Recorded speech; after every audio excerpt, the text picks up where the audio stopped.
But let's just confirm the rest of the results then from today. Chelsea have drawn 0-0 in 3 consecutive games in all competitions for the first time in their history after Leicester held them at Stamford Bridge. Crystal Palace were pointless after 7 games this season, but are now just a point outside the top half after 1 defeat in their last 12 Premier League games. Get this, only 3 teams have taken more points from their last 8 Premier League games than West Ham, after David Moyes' side won comfortably at Huddersfield. Newcastle have now dropped 19 points in their last 7 home games after drawing with Swansea. Southampton have gone 10 Premier League games without a win after letting a 2-0 lead slip out of Watford. And West Bromwich Albion tasted victory in the Premier League for the first time since August the 19th, when they were second in the table, of course. That ended a run of 20 matches without a win for them. As you can see, there's some big games also happening tomorrow. But let's just confirm the Premier League table. So those drop points for Chelsea and the rest of the top 6 not playing today certainly closes things up for Spurs, but they stay 5th. Everton remain 9th. As you can see, they're just a point ahead of Watford in 10th. Down towards the bottom, well, a good day indeed for West Ham, for Crystal Palace, for West Brom. They were the only sides in the bottom half who won today. And 11th to 18th in the Premier League, now separated by just 5 points. It's really tight down there towards the bottom. Yeah, he's got some way to go to catch Jimmy, hasn't he? But you really get the impression those two just love playing with each other, don't you? And so they should do. Look, I mean, Harry Kane, don't get me wrong, he's quite selfish at times in front of goal. He's got that ruthlessness about him, but the lads accept that because he's so clinical.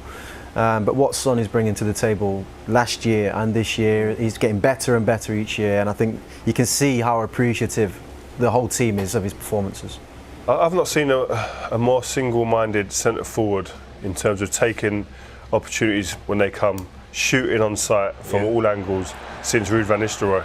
He had that obsession with scoring or at least getting a shot off on goal but this guy today, Son, was phenomenal. I mean, in all aspects of his game here, taking on defenders, creating opportunities for others. And I said it before, the variation of his game. This bit of skill here, beautiful. Takes a defender out of the game, draws a defender to him. And who's the man in there? Offside? Harry Kane. Slightly, well, you could say that maybe, but I think the advantage to the centre forward there, and it's difficult for the linesman to see that really. Yeah, I think, look, we have the benefit of the replay and the line across the pitch, and not with that, yes, he is in an offside position. I think the linesman, as Rio said, has got a very, very tough decision there, and he's given the benefit to the striker. And here is the one that breaks the record for 3-0. Yeah, this is a good goal from Spurs' point of view. A lot of space there. Great ball in from Dyer, putting it into the danger zone there. That little corridor between the back line and the goalkeeper. Corridor of uncertainty for all. But the centre forward takes full advantage of that. Great centre forward play. In between the sticks, you get your opportunities and he scores.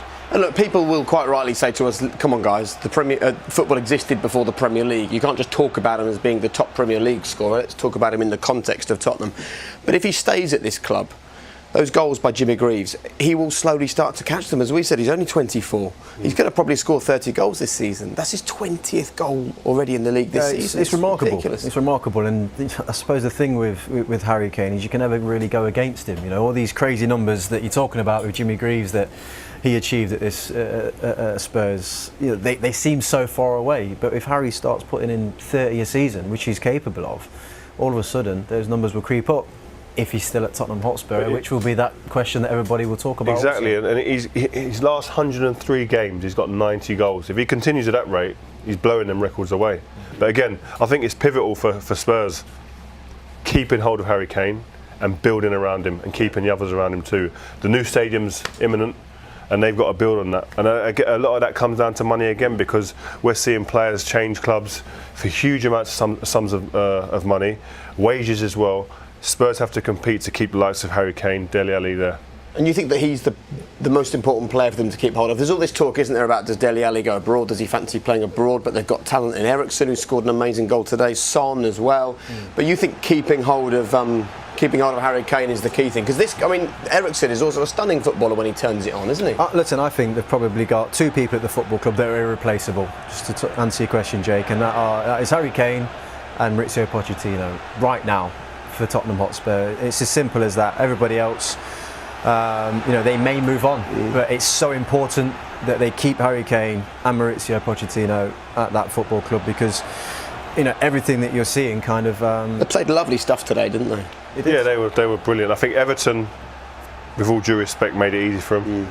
We will speak a little bit later and look into it a bit further, but how passive they were today, it kind of took you back to the time before Big Sam came here, and that would be the most disappointing for him. Standing on that touchline, watching his team play without the intensity that he expects of a Sam Allardyce team will be the thing that hurts him in that change room now, I'm sure. I know that Tottenham fans often get frustrated with broadcasters because they think that we always talk up them selling their players after every good performance. There is talk about a new deal for Heung-min Son, and you sort of sense the type of form he's in at the moment with 2 years left on his current deal. They need to tie him down again, don't they? They do, but I don't think you ever sense from Son that he's upset or angry. His performance today and this season have been exemplary. His touch around the box, the way that he attacks players and gets at them, he's so productive. Could have got himself a couple of goals quite easily today. I just thought everything he does is focused around making something happen. And we talk a lot of the time about, how can Spurs really get to that next level? Do they need a Mahrez? Do they need kind of a Draxler type player to really take them to that next level? He is the one, Son, in that side who can face people up and go, I'm going to go by you, I'm going to make something happen. And he's shown again today just how important he is to the team. I think his importance is even highlighted even more when Harry Kane's out. Last season, when Harry Kane was out for a sustained amount of time, he came in and scored the goals. He's the guy they look to. So he's someone they know that they can rely upon, and I think Pochettino sees that in him, and I'm sure he'll be rewarded for that. And his relationship with Harry also is crucial, isn't it? You see them out there today. Their link-up play was fantastic. His relationship with Harry, with Dele, with Christian Eriksen, with the whole team, the whole group of players love playing with him. And I think not only on the pitch, but off the pitch, that's stuff that Mauricio Pochettino likes to look at, because it's all about the dynamic and the way that the team work together. And I think just the way that he's settled in since coming from Bayer Leverkusen, he's been spot on. We spoke earlier about, new players settling into a team. He's a prime example, Son. Okay. And at the moment they're outside the top four, but only on goals scored. So Mauricio, they're talking about the fight to get into the top four.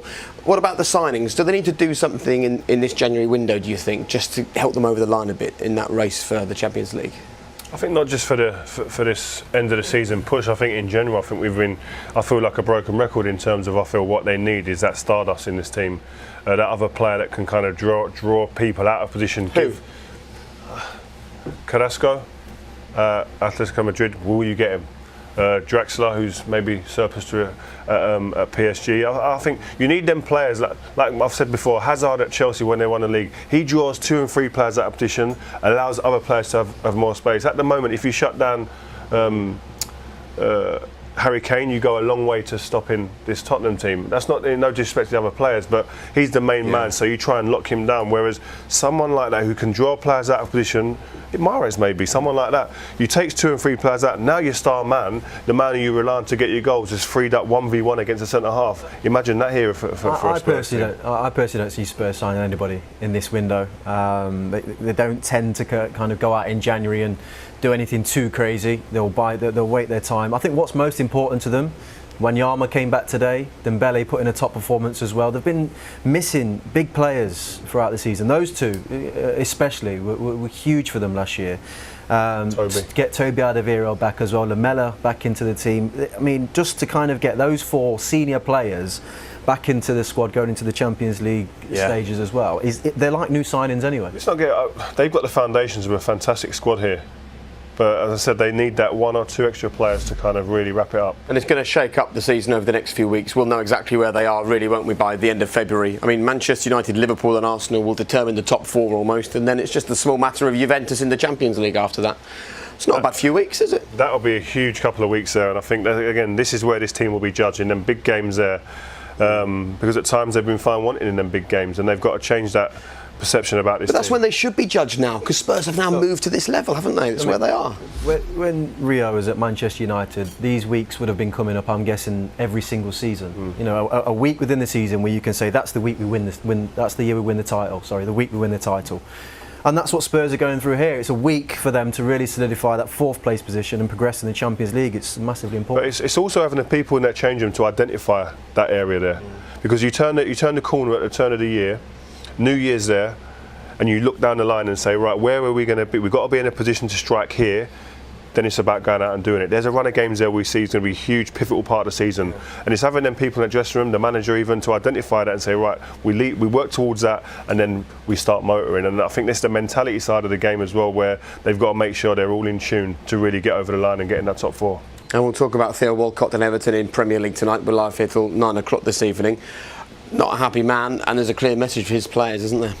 I thought it was a very fair debrief of what actually occurred in the second half with his team. I do agree in the first half, I thought that they put out a reasonable display, looked decent on the threat, got numbers in the box. In the second half, that was the Everton that I think most fans were watching at the start of the season. Unorganised, all over the place, no intensity, allowing players time on the ball. Yeah, he was well within his rights to be upset. I think it was a brutal, honest assessment of his team today, and I think that's what will be most disheartening to him is the effort, the lack of fight, down in the tools once they went a goal down. I think the turning point was the Wayne Rooney goal, offside goal. Once that happened, that kicked Tottenham into play. But you see there's time and space that these Spurs players have, and these are quality technicians. These guys can play football under pressure, let alone give them space like here. This is what we would have seen in the time before Sam came to the club. And time on the ball, these players are going to put the ball into the dangerous areas and you're going to get punished. And you've got Harry Kane on this pitch who thrives off opportunities, and you're just giving them opportunities on a plate here, and you're going to get hurt. And they're not working hard, Rio, are they, Spurs, in terms of like trying to get on the ball? It's easy for them. They're not having to run players away and get back in. And obviously this is the frustrations that come from that. I mean, Wayne Rooney chasing players down and getting himself a yellow card, which was very ill-disciplined. I think what was a big part of what that interview there with Big Sam was as well, which was identified well before he got there, is the distinct lack of pace within this team. It was evident today.